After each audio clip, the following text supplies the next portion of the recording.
منافق لوگوں سے دور رہیں، یہ پہلے رو رو کر آپ سے دکھ پوچھیں گے، پھر ہنس ہنس کر لوگوں کو بتائیں گے۔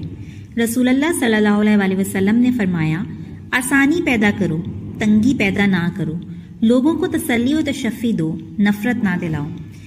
تم کہتے ہو کہ درد اب برداشت سے باہر ہو گیا ہے، اللہ کہتا ہے کہ وہ کسی جان پر اس کی طاقت سے زیادہ بوجھ نہیں ڈالتا۔ اللہ سے مانگنا ہر کسی کو نصیب نہیں ہوتا۔ اگر تم مانگ رہے ہو تو یہ اللہ کی دی ہوئی توفیق ہے، تو بس پھر اداس مت ہو۔ جس نے توفیق دی ہے وہ بہترین وقت پر قبول بھی ضرور کرے گا۔ دعائیں مانگتے رہو، قبولیت کے فیصلے نیت اور تڑپ دیکھ کر کیے جاتے ہیں، حالات اور اسباب دیکھ کر نہیں۔ چاہے ساری دنیا مل کر تمہیں مایوسی کی طرف دھکیلے، تب بھی اگر تم اللہ پر کامل یقین رکھو تو اللہ تمہارے لیے غیب سے وسیلے بناتا ہے۔ جب کچھ ہوتا ہوا نظر نہیں آتا تبھی تو سب ہو رہا ہوتا ہے، کیونکہ اللہ راستہ نکالتا نہیں، بناتا۔